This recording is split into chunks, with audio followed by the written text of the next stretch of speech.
ভাৰতীয় জনতা পাৰ্টিৰ অসমৰ সাংগঠনিক সাধাৰণ সম্পাদক সন্মানীয় ৰবীন্দ্ৰ ৰাজু ডাঙৰীয়া, গুৱাহাটী পৌৰ নিগমৰ সন্মানীয় মেয়ৰ বন্ধু মৃগান শৰণীয়া ডাঙৰীয়া, ভাৰতীয় জনতা পাৰ্টিৰ গুৱাহাটী জিলাৰ সভাপতি, কামৰূপ জিলাৰ গুৱাহাটী জিলাৰ সভাপতি, মহানগৰ জিলাৰ সভাপতি তপন দাস ডাঙৰীয়া, ভাৰতীয় জনতা পাৰ্টিৰ ৰাজ্যিক সমিতিৰ মুখপাত্ৰ সন্মানীয় কিশোৰ উপাধ্যায় ডাঙৰীয়া, সন্মানীয় বেণুধৰ নাথ ডাঙৰীয়া, জয়ন্ত গোস্বামী ডাঙৰীয়া, সত্যব্ৰত কোঁৱৰ ডাঙৰীয়া প্ৰমুখ্যে আজিৰ এই সভাত উপস্থিত মোৰ শ্ৰদ্ধাৰ অসমৰ বিভিন্ন স্থানৰ পৰা আহি উপস্থিত হোৱা অসমৰ বিভিন্ন ক্ষেত্ৰৰ সুযোগ্য সুপ্ৰতিষ্ঠিত ব্যক্তিসকল, মোৰ শ্ৰদ্ধাৰ ইয়াত উপস্থিত সুধীবৃন্দ, সাংবাদিকসকল তথা ৰাইজ, বিশ্বৰ বৃহত্তম গণতন্ত্ৰ ভাৰতবৰ্ষৰ সংবিধানৰ গৌৰৱোজ্জ্বল ৭৫ বছৰ সম্পূৰ্ণ হোৱাৰ উপলক্ষে ভাৰতীয় জনতা পাৰ্টিয়ে সংবিধান গৌৰৱ অভিযান কাৰ্যসূচীৰ হাতত লৈছিল। দেশৰ অন্য প্ৰদেশসমূহৰ দৰে আমাৰ অসমৰো বিভিন্ন বিধানসভা সমষ্টিত আমি বিগত এটা প্ৰশেক জুৰি সংবিধান গৌৰৱ অভিযানৰ অধীনত বিভিন্ন কাৰ্যসূচী হাতত লৈছিলোঁ। আজি ভাৰতীয় জনতা পাৰ্টিৰ অসম প্ৰদেশৰ উদ্যোগত আৰু মহানগৰ জিলা সমিতিৰ সহযোগত আয়োজিত এই বিশেষ আলোচনা চক্ৰত উপস্থিত সকলোকে আমাৰ দেশৰ সংবিধানখনৰ ৭৫ বছৰ সম্পূৰ্ণ হোৱাৰ উপলক্ষে আন্তৰিক শুভেচ্ছা আৰু অভিনন্দন জ্ঞাপন কৰিছোঁ। আজিৰ এই সভাত খন্তেক পাছতে আমাৰ দলৰ সভাপতি দিলীপ শইকীয়া ডাঙৰীয়া আহি উপস্থিত হ'ব, কিন্তু বিশেষ কাৰ্যসূচীৰ বাবে হঠাৎ আজি ৰাতিপুৱাই মাননীয় মুখ্যমন্ত্ৰী ডাঙৰীয়া দিল্লীলৈ ৰাওনা হ'ব লগা হোৱাৰ কাৰণে তেখেতে ইয়াত আহি উপস্থিত হ'ব নোৱাৰিব। গতিকে তেখেতে যিহেতু এই সভাত মুখ্য অতিথি হিচাপে অংশগ্ৰহণ কৰাৰ কথা আছিলে, গতিকে মই তেখেতে যিহেতু উপস্থিত থাকিব নোৱাৰিলে তাৰ কাৰণে অভ্যাগতসকলৰ ওচৰত মই ক্ষমা বিচাৰিছোঁ। যি কি নহওক, ভাৰতৰ সংবিধানখন আমাৰ গৌৰৱ, আমাৰ অভিমান। দেশ স্বাধীন হোৱাৰ ৭টা দশকৰ পাছতো আমাৰ সংবিধানখনে আমাৰ সকলোৰে অধিকাৰ সমানে সুৰক্ষা দি ৰখাৰ লগতে এখন সাৰ্বভৌম গণতান্ত্ৰিক ৰাষ্ট্ৰ হিচাপে ভাৰতৰ গৌৰৱ অক্ষুণ্ণ ৰাখিবলৈ সক্ষম হৈছে। গণতান্ত্ৰিক ৰাষ্ট্ৰ হিচাপে বিশ্বৰ বুকুত ভাৰতৰ গৌৰৱ গাথাৰ আজি যি বন্ধন হৈছে তাৰ মূলত হৈছে আমাৰ সংবিধানখন। ভাৰতৰ সংবিধানখনে আমাৰ মৌলিক অধিকাৰসমূহ সুৰক্ষিত কৰাৰ লগতে দেশৰ গণতন্ত্ৰত তিনিটা মূল স্তম্ভ বিধানমণ্ডল, কাৰ্যপালিকা আৰু ন্যায়পালিকাৰ ক্ষমতা আৰু কাৰ্যাৱলীৰ সুনিৰ্দিষ্ট বিতৰণ কৰাৰ ব্যৱস্থা কৰি দেশ পৰিচালনাত নিখুঁত ব্যৱস্থা গ্ৰহণ কৰিছে। মই যেতিয়াই দেশ স্বাধীনতাৰ কথা মনত পেলাওঁ বা মোৰ মনলৈ আহে, মই আপোনালোকৰ আশীৰ্বাদত ২০১৭ চনৰ পৰা অসম চৰকাৰৰ মন্ত্ৰী হৈ বিভিন্ন স্থানত স্বাধীনতা দিৱসৰ পতাকা উত্তোলন কৰিবলৈ যাওঁ বা গণতান্ত্ৰিক দিৱসৰ পতাকা উৰুৱাবলৈ যাওঁ। আৰু তেতিয়া এটা কথা মোৰ মগজুত সদায় ক্ৰিয়া কৰে, এটা কথাই যে ভাৰত আৰু পাকিস্তান একেলগে স্বাধীন হৈছিল আৰু পাকিস্তানেতো এদিন আগত স্বাধীন বুলি ঘোষণা কৰি ল'লে।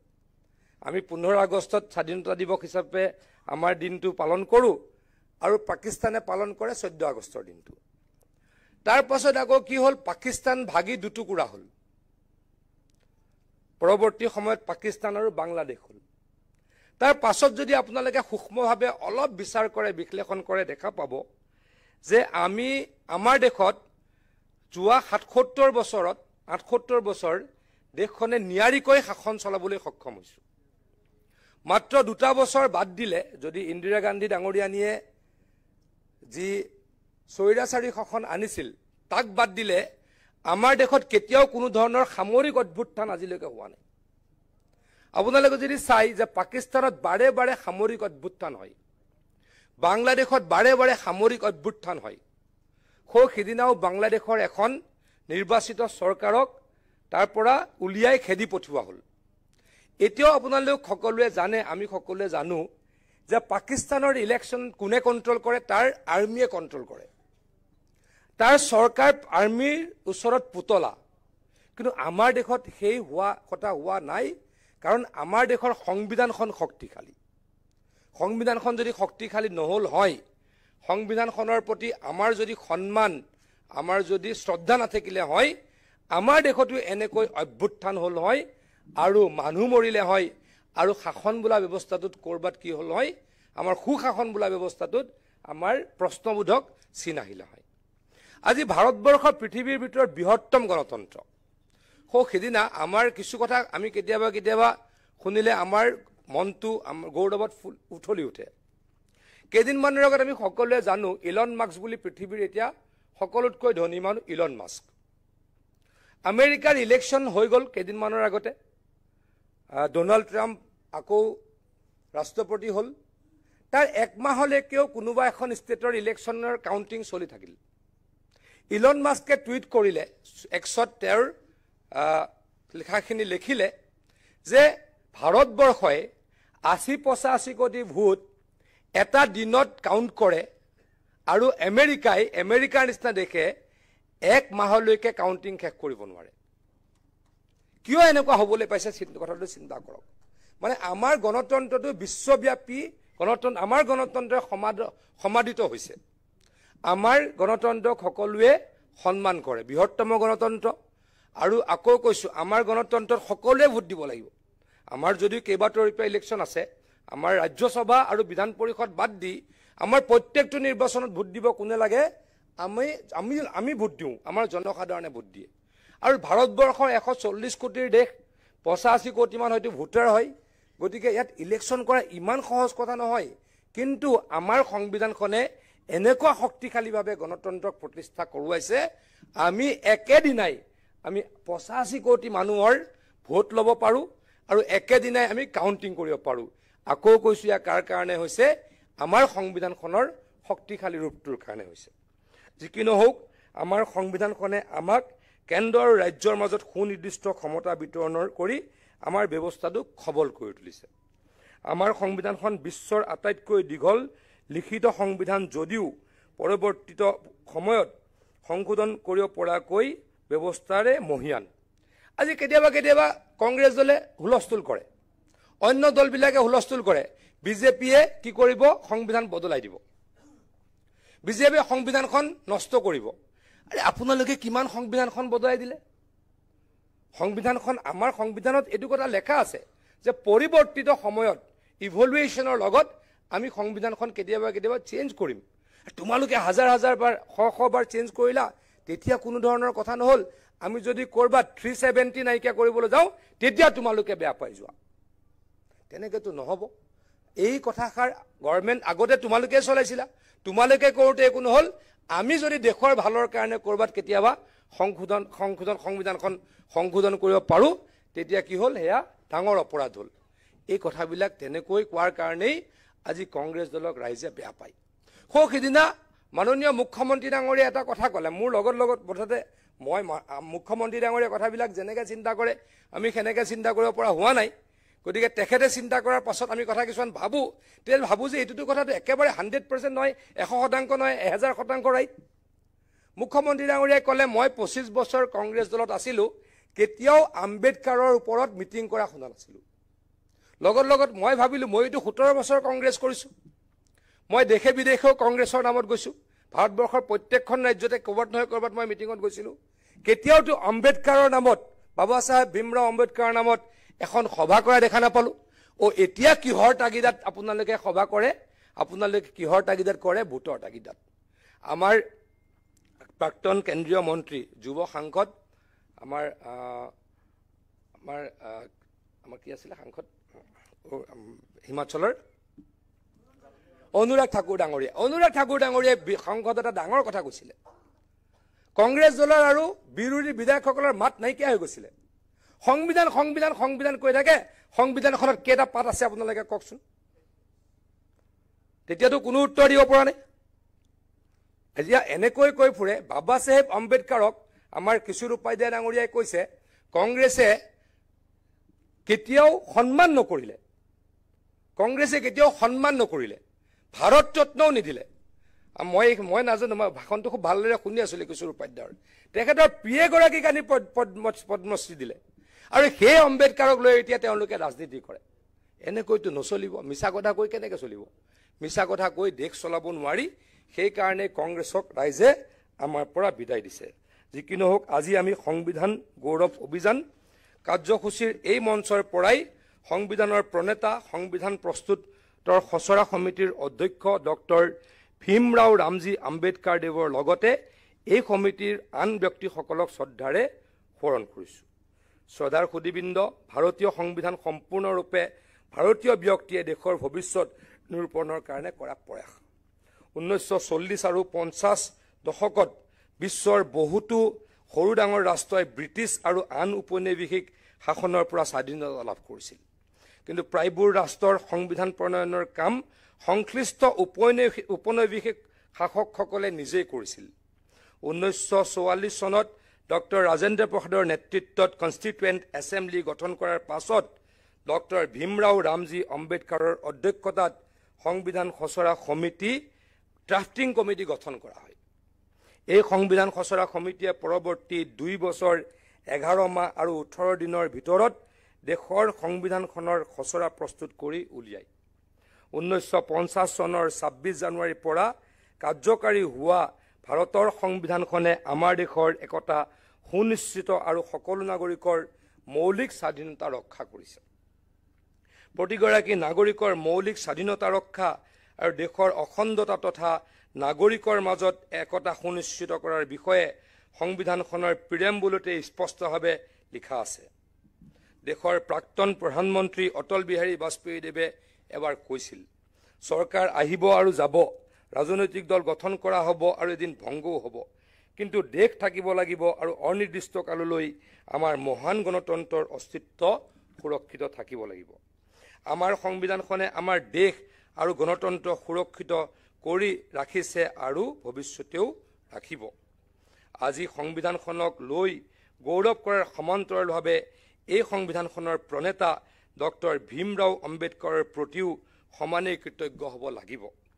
ডক্টৰ আম্বেদকাৰ ডাঙৰীয়া আছিল প্ৰকৃত অৰ্থতে এগৰাকী দূৰদৰ্শী নেতা।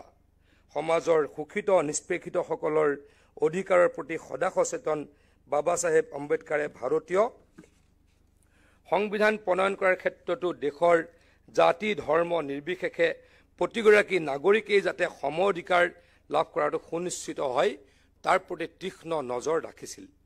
আম্বেদকাৰ ডাঙৰীয়াই 40ৰ দশকৰ ভাৰতবৰ্ষৰ একাংশ সমাজত চলি থকা তথাকথিত উচ্চ নিচ ভেদাভেদ আঁতৰাই এখন ক্ষমতাৰ ভাৰতবৰ্ষ গঢ়াৰ বাবে ৰাজনৈতিক সমাধানৰ পোষকতা কৰিছিল।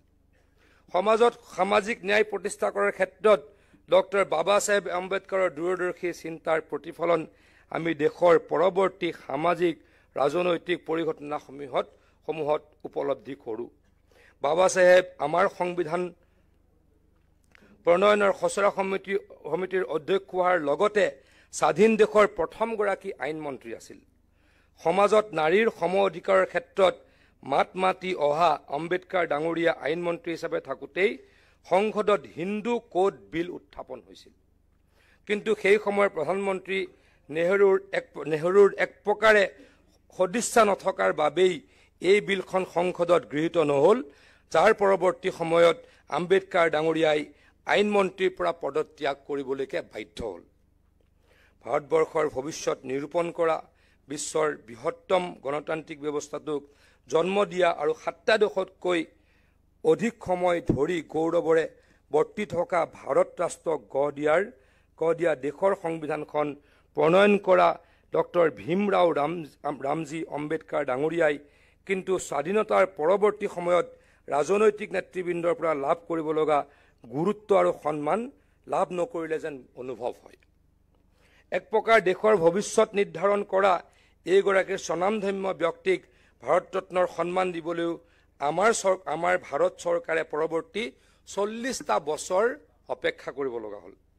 আকৌ কৈছোঁ 1990 চনতহে এখন অকংগ্ৰেছী চৰকাৰে আমাৰ কিশোৰ উপাধ্যায় ডাঙৰীয়াই কৈছে যে VP সিং চৰকাৰে যিখন চৰকাৰত ভাৰতীয় জনতা পাৰ্টীয়ে বাহিৰৰ পৰা সমৰ্থন দিছিল সেইখন চৰকাৰেহে আম্বেদকাৰ ডাঙৰীয়াক ভাৰত ৰত্নৰে অভিহিত কৰিছিল আৰু ভাৰত ৰত্ন সন্মান প্ৰদান কৰিছিল। স্বাধীন দেশৰ প্ৰথমখন কেন্দ্ৰীয় মন্ত্ৰীসভাৰ সদস্য হিচাপেও আম্বেদকাৰ ডাঙৰীয়াই প্ৰাপ্য সন্মান লাভ কৰিবলৈ সক্ষম হোৱা নাছিল বুলি আমাৰ বোধ হয়। কিয়নো যিজন ব্যক্তিয়ে প্ৰণয়ন কৰা সংবিধানে ৰাষ্ট্ৰ ব্যৱস্থাটোক পৰিচালিত কৰি আছে সেই ব্যক্তিগৰাকীকে প্ৰধানমন্ত্ৰী নেহেৰুৱে দেশৰ প্ৰতিৰক্ষা আৰু বৈদেশিক পৰিক্ৰমাৰ সৈতে জড়িত গুৰুত্বপূৰ্ণ কেবিনেটসমূহত অন্তৰ্ভুক্ত কৰা নাছিল। স্বাধীন ভাৰতে ডক্টৰ আম্বেদকাৰ ডাঙৰীয়াৰ পৰা যিমানখিনি পাব লাগিছিল সেইখিনি হয়তো আম্বেদকাৰ ডাঙৰীয়াই প্ৰদান কৰাৰ সুযোগ লাভ নকৰিলে। আমি যদি অলপ চিন্তা কৰি চাওঁ, দুগৰাকী ব্যক্তিয়ে নেহৰুৰ মন্ত্ৰীসভাৰ পৰা পদত্যাগ কৰিছিল। এগৰাকী আছিলে আম্বেদকাৰ ডাঙৰীয়া, এগৰাকী আছিল শ্যামা প্ৰসাদ মুখাৰ্জী ডাঙৰীয়া। কিহৰ কাৰণত তেখেতলোকে নেহৰুৰ মন্ত্ৰীসভাৰ পৰা পদত্যাগ কৰিবলৈ বাধ্য হৈছিল আৰু তেখেতলোকে আহি পৰৱৰ্তী সময়ত নিজৰ দল খুলিবলৈকে বাধ্য হৈছিল? কাৰণ তেওঁলোকৰ মতৰ অমিল আছিল। এইমাত্ৰ মই কথা ক'লোঁ যে প্ৰতিৰক্ষা সম্পৰ্কীয় এখনো সভাত আম্বেদকাৰ ডাঙৰীয়াক নেহৰু ডাঙৰীয়াই মাতা নাছিল। আৰু শ্যামা প্ৰসাদ মুখাৰ্জী ডাঙৰীয়াই সদায় কি কৈছিলে যে এখন দেশ এখন নীতি। এখন দেশত কেনেকৈ দুখন আইন থাকিব? এখন দেশতে থাকিব বাকীবিলাক ৰাজ্যৰ বেলেগ সংবিধান আৰু কাশ্মীৰৰ বেলেগ সংবিধান। গতিকে সেইকাৰণে পৰৱৰ্তী সময়ত শ্যামা প্ৰসাদ মুখাৰ্জী ডাঙৰীয়াই নেহৰুৰ মন্ত্ৰীসভাৰ পৰা ওলাই আহিবলৈ বাধ্য হৈছিল।